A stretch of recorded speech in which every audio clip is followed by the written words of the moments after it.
Hey, fourth grade, it's time for chapter 13. It's called Run as Fast as You Can, with exclamation points. Still moving quietly, so as not to wake her sister, Anna Marie sped down the stairs and through the kitchen door. Her foot caught the loose step, and she faltered for a moment, righting herself, then dashed across the ground to the place where her mother lay. "Mama!" she called desperately. "Mama!" "Shh," Mama said, raising her head. "I'm all right." "But Mama," Anna Marie asked, kneeling beside her. "What's wrong? What happened?" Her mother pulled herself to a sitting position. She winced in pain.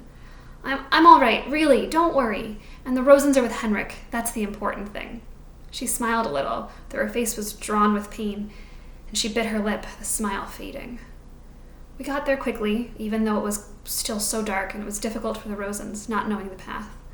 Henrik was there waiting on the boat, and he took them aboard and down below, so quickly to the cabin they were invisible in an instant.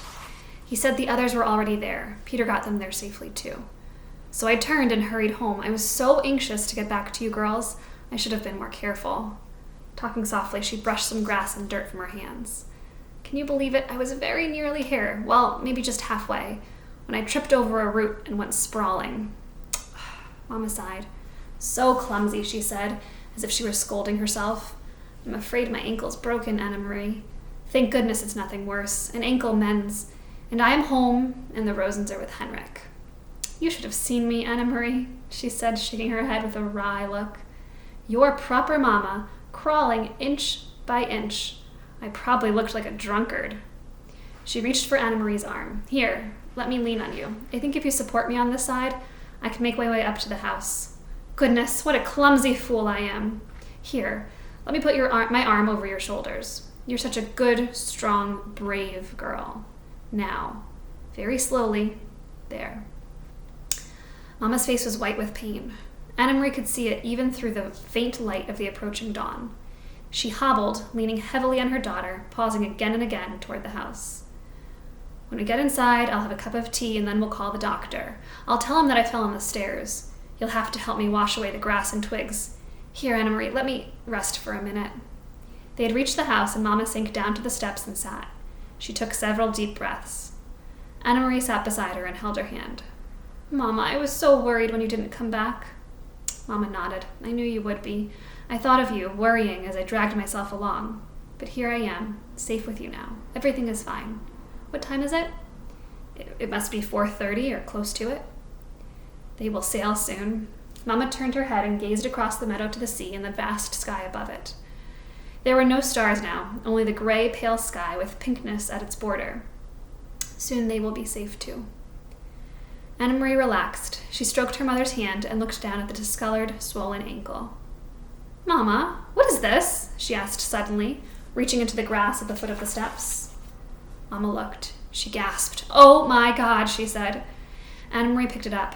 She recognized it now, knew what it was. It was the packet that Peter had given to Mr. Rosen. Do you remember that? And she overheard that conversation, but Mr. Rosen didn't ask what was inside and Peter didn't tell him, right? "Mr. Rosen tripped on the step, remember? It must have fallen from his pocket. We'll have to save it and give it back to Peter." Anna Marie handed it to her mother. "Do you know what it is?" Her mother didn't answer. Her face was stricken. She looked at the path and down at her ankle. "It's important, isn't it, Mama? It was for Uncle Henrik. I remember Peter said it was very important. I heard him tell Mr. Rosen." Her mother tried to stand, but fell back against the steps with a groan. "My God," she murmured again. "It may all have been for nothing." Anna Marie took the packet from her mother's hand and stood. "I will take it," she said. "I know the way, and it's almost light now. I can run like the wind." Mama spoke quickly, her voice tense. "Anna Marie, go into the house and get the small basket on the table. Quickly, quickly. Put an apple into it and some cheese. Put this packet underneath. Do you understand? Hurry!" Anna Marie did instantly as she was told. The basket, the packet at the bottom. She covered it with a napkin. Then some wrapped cheese and apple. She glanced around the kitchen, saw some bread, and added that. The little basket was full. She took it to where her mother was. "You must run to the boat. If anyone should stop you," who would stop me? "Anna Marie, you understand how dangerous this is. If any soldiers see you, if they stop you, you must pretend to be nothing more than a little girl. A silly, empty-headed little girl taking lunch to a fisherman, a foolish uncle who forgot his bread and cheese." "Mama, what is it in the bottom?" But her mother still didn't answer the question. Go, she said firmly. Go right now and run as fast as you can. Anna-Marie kissed her mother quickly, grabbed the basket from her mother's lap, turned, and ran toward the path.